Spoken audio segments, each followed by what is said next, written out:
বিগত বেশ কিছুদিন ধরে গঞ্জন চলে আসছিল যে সেনাবাহিনীর ক্যান্টনমেন্টের ভিতরে অনেক কিছু হচ্ছে। প্রকৃতপক্ষে অনেক কিছু হইতেছিল। ওয়াকারুজ্জামান, শেখ হাসিনার পাচাটা গোলাম, ভারতের দালাল এবং বাংলাদেশের স্বাধীনতা এবং সার্বভৌমত্ব বিরোধী। আমরা এই কথা বহু আগ থেকে বলে আসছিলাম।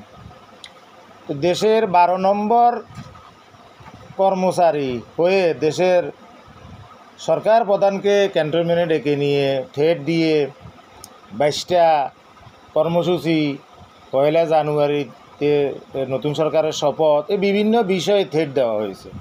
একজন আন্তর্জাতিক নোবেলপ্রাপ্ত ব্যক্তিকে এইভাবে থ্রেট দেওয়া, অথচ তার অপকর্মেই সারা বাংলাদেশ একেবারেই প্লাবিত। আর সে থ্রেট দিয়ে ডক্টর ইউনূসকে। এ কারণে রাগে ক্ষোভ অভিমানে গতকাল রাত 12টায় ডক্টর ইউনূসে সর্বশেষ ওনার পদত্যাগ করার ঘোষণা দেওয়ার কথা ছিল। উনি সেই ঘোষণা প্রত্যাহার করে নিয়েছেন। তো দেশ বিরাট একটা বিপদের হাত থেকে বেঁচে গেছে।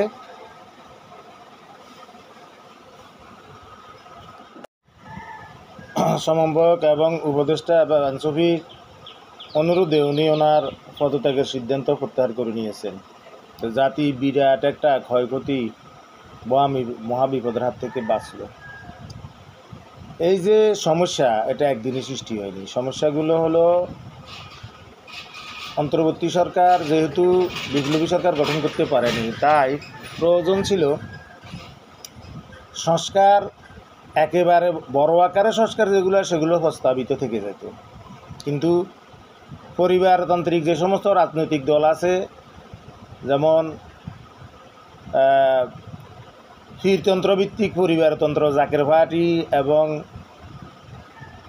চরমোনাই ইসলামী শাসনতন্ত্র আন্দোলন, তারপরে বিএনপি, জাতীয় পার্টি বা এরকম যে সমস্ত দলগুলো পরিবার থেকে উঠে এসেছে, প্রতিষ্ঠাতা বা নেতার মৃত্যুর পরে তার স্ত্রী, ছেলে বা ভাই বা পরিবারের কেউ রাজনৈতিক দলের হাল ধরেছে, এ সমস্ত রাজনৈতিক দলের নেতৃত্ব থেকে তাদেরকে সরিয়ে দেওয়া, দলীয় সংবিধান সংস্কার করে নেওয়া। একই সাথে তারা দলের উপদেষ্টা থাকতে পারবে, সাধারণত এমপি প্রার্থী হইতে পারবে, দলের কোনো কেন্দ্রীয় কমিটির কোনো নেতৃত্বের সাবজেক্টে তাদেরকে রাখা যাবে না, এবং একবারের উপরে 2বার প্রধানমন্ত্রী হওয়া যাবে না। এগুলো তো জাতীয় ঐক্যমত হয়েছে। এবং দলীয় প্রধান কোনো ক্রমে রাষ্ট্রের প্রধান হতে পারবে না।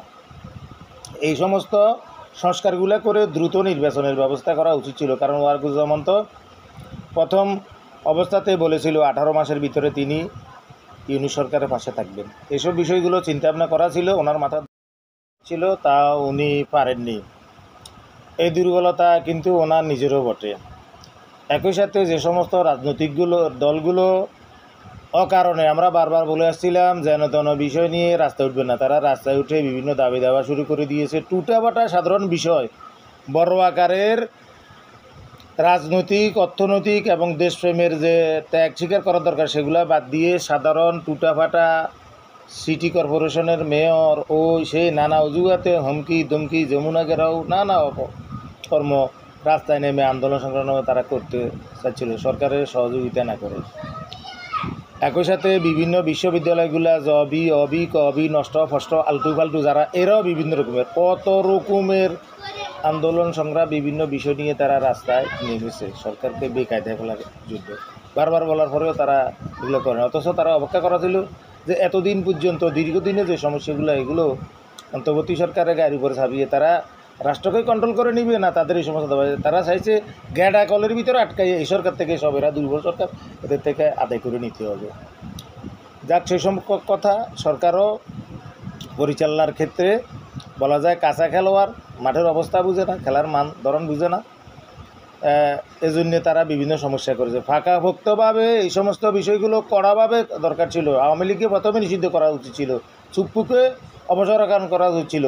এই সেনাবাহিনী যেহেতু 622 জনের নামের তালিকা নাকি এনপিআর ইতিমধ্যে প্রকাশ করেছে, এগুলো তখনই প্রকাশ করে তাদের থেকে এগুলো করে এই সমস্ত লোকজনগুলোকে বুঝে নিয়ে জেলে ভরা উচিত ছিল। ওয়াকারুজ্জামান তো ভারতের শেখ হাসিনার ফাঁসাটা গোলাম, এটা সবাই জানে। তাকে সবাই আগে অপসারণ করে নতুন সেনাবাহিনী প্রধান করেছিল।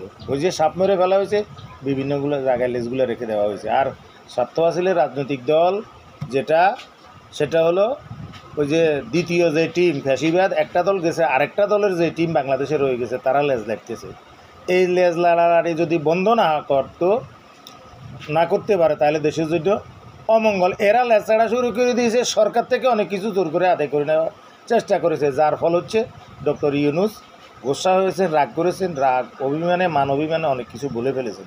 তো এই ধরনের অনভিপ্রেত কর্মকাণ্ড ভবিষ্যতে যাতে না ঘটে, এবং যেটা সিদ্ধান্ত নেওয়ার নিজেরা বসে দ্রুত সিদ্ধান্ত নেওয়া হবে, এবং ওয়াকারুজ্জামান এবং সুপ্পুকে দ্রুত অপসারণ করতে হবে।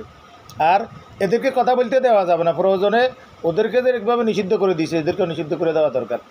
কারণ ব্যক্তির চাইতে দল বড়, দলের চাইতে দেশ অনেক বড়, দেশে প্রয়োজনে সব কিছু করা সম্ভব। আসসালামু আলাইকুম।